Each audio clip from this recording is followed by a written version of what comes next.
17 இடங்கள் தாக்கப்பட்டுள்ளன. குராம்ஷேர் மிசைலை வச்சு ட்ரோன்களை வைத்து துல்லியமான தாக்குதல்களில் ஈடுபட்டுள்ளார்கள். அவங்க ரேடார் ஸ்டேஷன்ஸ் தாக்கப்பட்டுள்ளன. அமெரிக்கா கிட்டத்தட்ட பிளைண்ட் அப்படின்னு சொல்லக்கூடிய நிலையை எட்டிவிட்டது. அவங்க திரும்ப தாக்குவதற்கு ரேடார்கள் போதிய அளவுக்கு இல்லை. இன்னொரு முறை இது போன்ற தாக்குதலில் அமெரிக்காவோ அமெரிக்காவின் நட்பு நாடுகளோ ஈடுபடாது என்று திட்டவட்டமாக அறிவித்து உடன்படிக்கை கையெழுத்திட வேண்டும். இந்த மூணும் அப்படி நடந்தா அப்போ ஈரான் மட்டும்தான் அந்த பகுதியில் இருக்கக்கூடிய மிகப்பெரிய நாடு என்ற ஒரு பிம்பம் கட்டமைக்கப்படும். இது சவுதி அரேபியாவோ மற்ற நாடுகளோ விரும்பாது. ஸோ ஒரு நாளைக்கான பொருள் செலவு 1.5 பில்லியன் டாலர்கள். முன்ன அவங்க சொன்னது $1 பில்லியன் ஒரு நாளைக்கு. இப்போ இன்னொரு $500 மில்லியன் அதிகமாக இருக்கு. கிட்டத்தட்ட அவங்க கேட்டிருக்கிறது $3 பில்லியன் அளவுக்கான வெடிபொருட்கள் தேவை இருக்கிறது என்று சொல்லியிருக்காங்க. போரை தொடர்ந்து நடத்துறதுக்கு அது அட்வான்ஸ் கருவிகள் இல்லாமல் இன்னும் பேட்ரியாட்டு, தாடு, டமஹாக் எல்லாம் கணக்கில் சேர்த்தோண்டான்னா பெரிய பொருள் சேதம் அமெரிக்காவுக்கு ஒரு நாள் ஒன்றுக்கு ஆகிக்கொண்டிருக்கிறது. ஸோ அமெரிக்கா நினைச்சது ஒன்று, நடக்கிறது ஒன்று. புலிவாலை பிடிச்சிட்டாங்க, புலியை விட முடியல, வாழை விட முடியல, புலி கொதறிடும். இப்போ அமெரிக்காவோட நிலைமை அதுதான். 4 மிசைலில் 2 மிசைல் விழுந்தா கூட பலத்த சேதம் உனக்கு ஏற்படும். இதெல்லாம் தாக்கு பிடிக்க நீ ரெடியா? இன்னைக்கு துபாய் பொருளாதாரமே காலி. என் மேல எந்த தாக்குதல் வராதுன்னு உத்தரவாதம் வர வரைக்கும், அவங்க அணுகுண்டு இருக்காதுன்னு சொல்லிட்டு உத்தரவாதம் வர வரைக்கும் நான் அடிச்சுட்டே இருப்பேன் அப்படின்றான். ஈரான் என்ன சொல்றான்? அமெரிக்கா பேஸ் எல்லாம் மூடுற வரைக்கும், இஸ்ரேல் என்ன திருப்பி அடிக்காதுன்னு சொல்ற வரைக்கும், இன்னொரு வாட்டி இந்த தாக்குதல் நடக்காத வரைக்கும், என்னை அடிச்சா என்ன சேதம் ஏற்படும் உலகம் புரிஞ்சுக்கிற வரைக்கும் நான் தாக்குதல் பண்ணிட்டே இருப்பேன் அப்படின்றான். ஐயோ,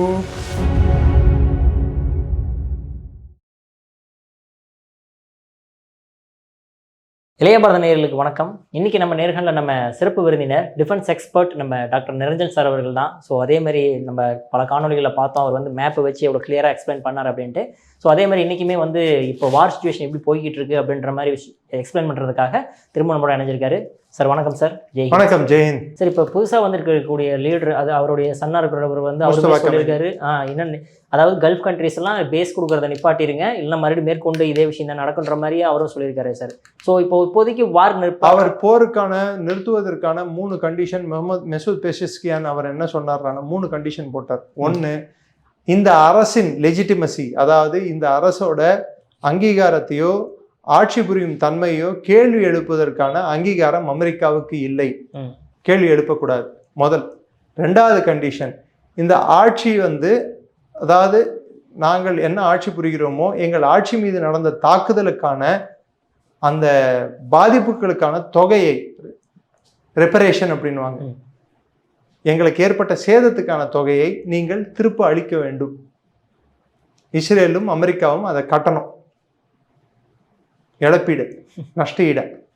3வது போட்ட கண்டிஷன், இன்னொரு முறை இது போன்ற தாக்குதலில் அமெரிக்காவோ அமெரிக்காவின் நட்பு நாடுகளோ ஈடுபடாது என்று திட்டவட்டமாக அறிவித்து உடன்படிக்கை கையெழுத்திட வேண்டும்.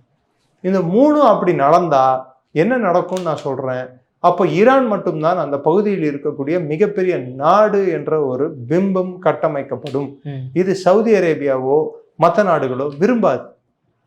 So Iran is a sole super power, regional power, not super power, regional power என்ற அந்தஸ்தை பெற்றுவிடும். இது சவுதி அரேபியா விரும்பாது. 17 இடங்கள் தாக்கப்பட்டுள்ளன. குராம்ஷேர் மிசைலை வச்சு ட்ரோன்களை வைத்து துல்லியமான தாக்குதல்களில் ஈடுபட்டுள்ளார்கள். அவங்க ரேடார் ஸ்டேஷன்ஸ் தாக்கப்பட்டுள்ளன. அமெரிக்கா கிட்டத்தட்ட பிளைண்ட் அப்படின்னு சொல்லக்கூடிய நிலையை எட்டிவிட்டது. அவங்க திரும்ப தாக்குவதற்கு ரேடார்கள் போதிய அளவுக்கு இல்லை. இந்த உளவை கொடுத்தது ரஷ்யா. ஜிபிஎஸ் அந்த லொக்கேஷன்ஸை மேப்பிங் லொக்கேஷன்ஸை அந்த கைடன்ஸ் சிஸ்டம் ப்ரொவைட் பண்ணது சைனா. ஸோ அவங்க கொடுத்தப்புறம் 17 இடங்கள்ல 11 இடங்கள் military bases, Al Udeid base, Al Salem base, Prince Sultan base, இது போன்ற மனாமா 5th ஃப்ளீட் பேஸ், இது மாதிரி பல பேஸுகள் தாக்கப்பட்டுள்ளன. அதோட மேப் தான் இது. 1, 2, 3, 4, 5, 6, 7, 8, 9, 10, 11, 12, 13, 14, 15, 16 கணக்கு வருது. 17 பேஸ், அதுலேயே ஏதோ ஒரு பேஸ் ஒன்றுத்துக்குள்ளே ஒன்று இருக்குன்னு நினைக்கிறேன். ஸோ 17 பேஸில் 11 பேஸ் வந்து மிலிட்ரி பேஸ். 17 இடங்கள் அமெரிக்காவுடைய ஸ்தாபனங்கள் எல்லாமே இருந்தது. அதில் 11. இதில் பெரிய பிரச்சனை என்னன்னா, ஜார்டனில் இருந்து அவங்களுக்கு ரேடார் அவுட்டு, தாட் சிஸ்டம். குவைத்தில் இருந்தது அவுட்டு, பஹ்ரைனில் இருந்தது அவுட்டு, யுஏஇயில் இருந்தது அவுட்டு. ஸோ இந்த பகுதியில் அவங்க எங்கெல்லாம் வச்சுருந்தாங்களோ முக்கியமான தாட் சிஸ்டம்கள் அதெல்லாம் காலி. பேட்ரியாட் ரேடார்கள் காலி. இப்போ தாடை வந்து ஜப்பான்ல இருந்து எடுத்துகிட்டு வராங்க, கொரியாவிலேருந்து எடுத்துகிட்டு வராங்க. ஒவ்வொன்றும் $300 மில்லியன். ஸோ ஒரு நாளைக்கான பொருள் செலவு $1.5 பில்லியன். முன்ன அவங்க சொன்னது $1 பில்லியன் ஒரு நாளைக்குன்ட்டு. இப்போ இன்னொரு $500 மில்லியன் அதிகமாக இருக்கு. மொத்த ஆர்டினன்ஸ், அதாவது புதுசாக தேவையான வெடிகுண்டுகள் அதெல்லாம் பார்த்தீங்கன்னா கிட்டத்தட்ட அவங்க கேட்டிருக்கிறது $3 பில்லியன் அளவுக்கான வெடிபொருட்கள் தேவை இருக்கிறது என்று சொல்லியிருக்காங்க. போரை தொடர்ந்து நடத்துறதுக்கு அது அட்வான்ஸ் கருவிகள் இல்லாமல். இன்னும் பேட்ரியாட்டு, தாடு, டாமஹாக் எல்லாம் கணக்கில் சேர்த்தோண்டான்னா பெரிய பொருள் சேதம் அமெரிக்காவுக்கு ஒரு நாள் ஒன்றுக்கு ஆகிக்கொண்டிருக்கிறது. இப்போ ஃபர்ஸ்ட் வாரம் போர்லேயே கிட்டத்தட்ட $5 பில்லியன் அளவுக்கான சேதம் அமெரிக்காவுக்கு ஏற்பட்டுள்ளது. இதெல்லாம் பெரிய சேதங்கள். அதை தொடர்ந்து அவங்க அனுப்புகிற ஒரு கொரம்ஷியர் மெசைலுக்கு 2 இன்டர்செப்டர் மெசைல் அனுப்புறது. 20 மெசைலை இஸ்ரேல் மேலே தாக்கியிருக்காங்க. நேற்று ஹிஸ்புல்லா வந்து 200 மெசைல், முந்தா நேற்று நைட்டு 200 ராக்கெட்ஸுகளை ஒரே நாள் நைட்டு டெல்லவிவ் மேலேயும் ஐஃபா மேலேயும் அடிச்சிருக்காங்க. ஸோ இஸ்ரேலும் பெரிய அளவுக்கு அதுக்கு இஸ்ரேல் என்ன பண்ணியிருக்கு, லெபனான் மேலே ஒயிட் ஃபாஸ்பரஸ் குண்டுகளை வீசி மக்களை வந்து கொண்டுட்டு இருக்காங்க. 500க்கும் மேற்பட்ட லெபனான் மக்கள் கொல்லப்பட்டுள்ளனர். ஈரானில் உயிர் சேதம் வந்து 1500 நெருங்கி விட்டது. ஸோ இந்த பிராந்திய போரானது உயிர் சேதங்களை அதிகப்படுத்தி கொண்டே போய்க்கு. இஸ்ரேல் உண்மையான தரவுகளையோ தகவல்களையோ தர மறுக்கிறது.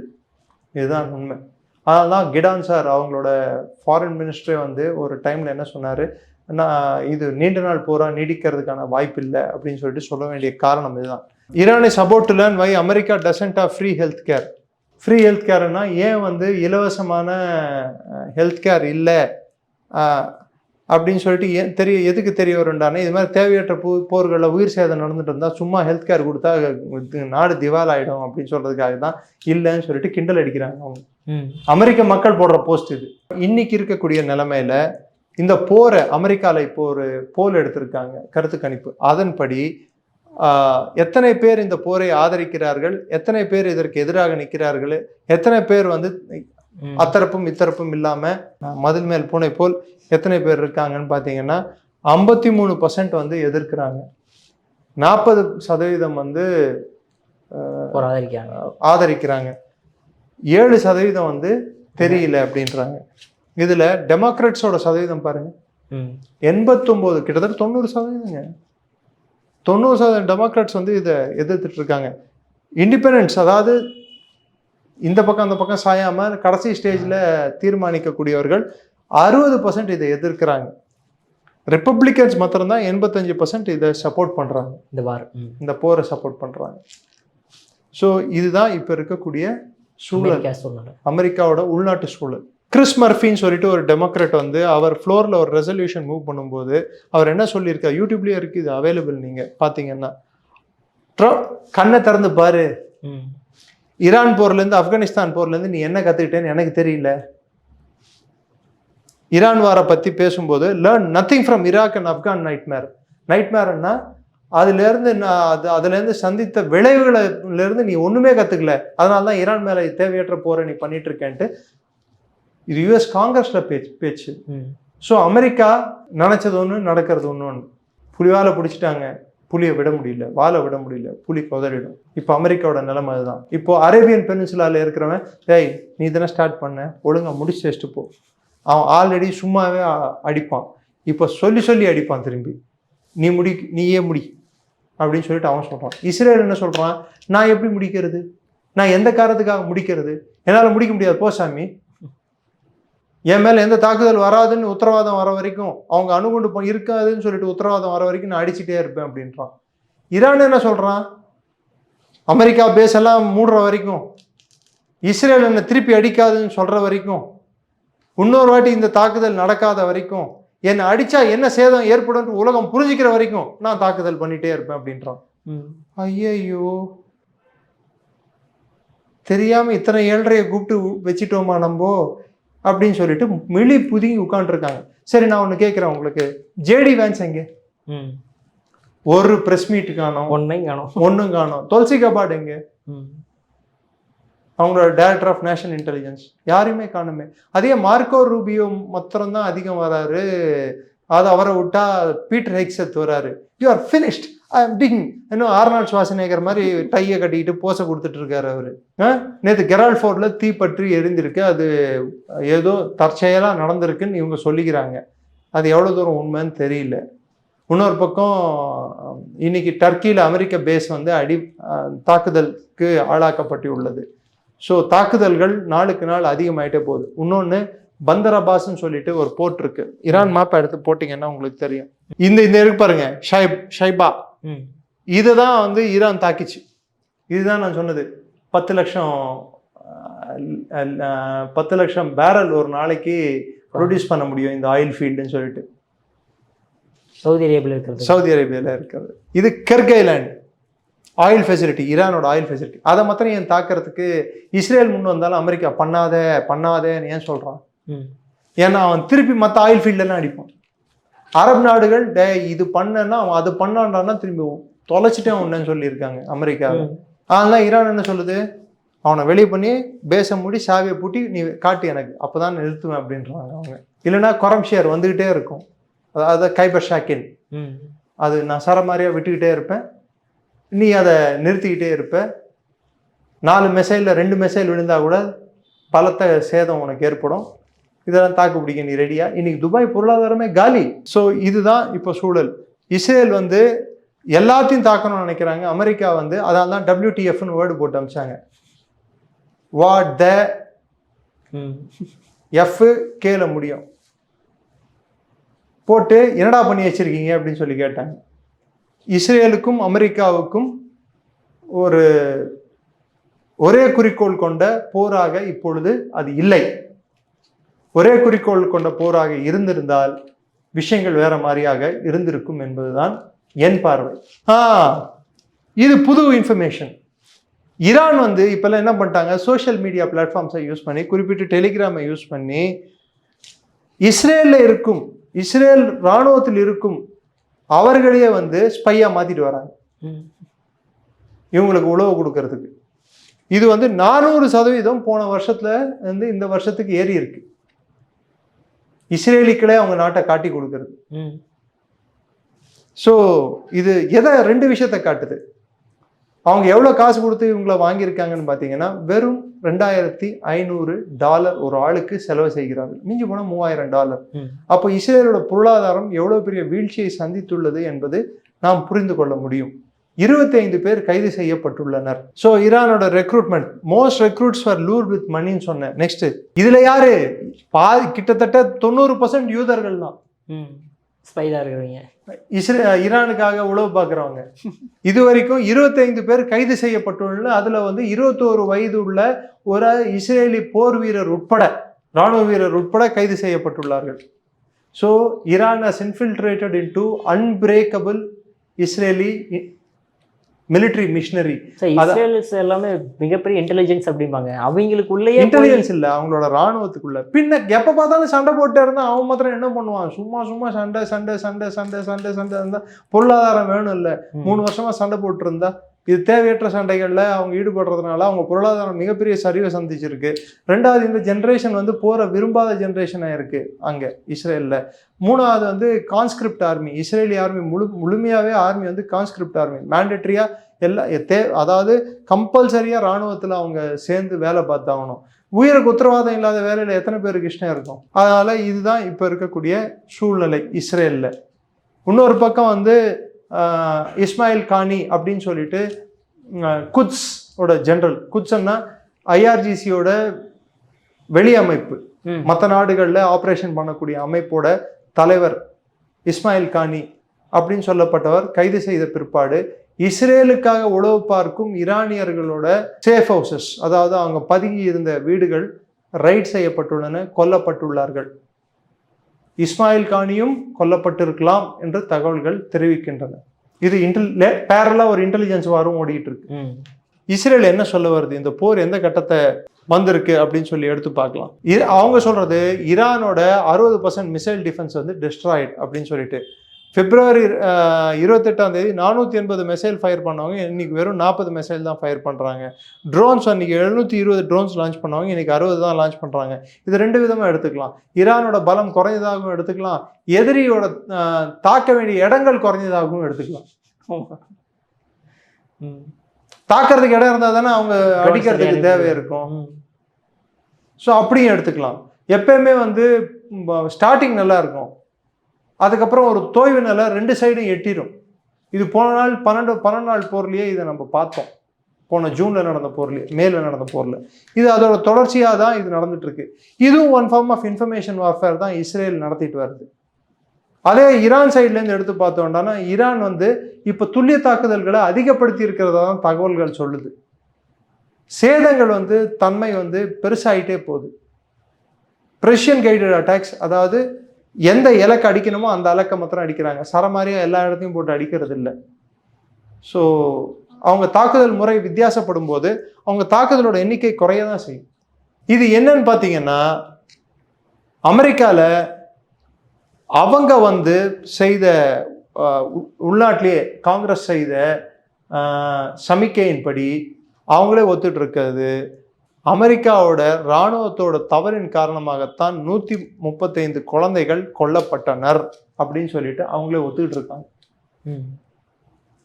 So accountability has to be fixed. யார் தவறு செய்தார்களோ அவர்கள் தண்டிக்கப்பட வேண்டும் அப்படின்னு சொல்லிட்டு ஒத்துக்கிட்டு இருக்காங்க.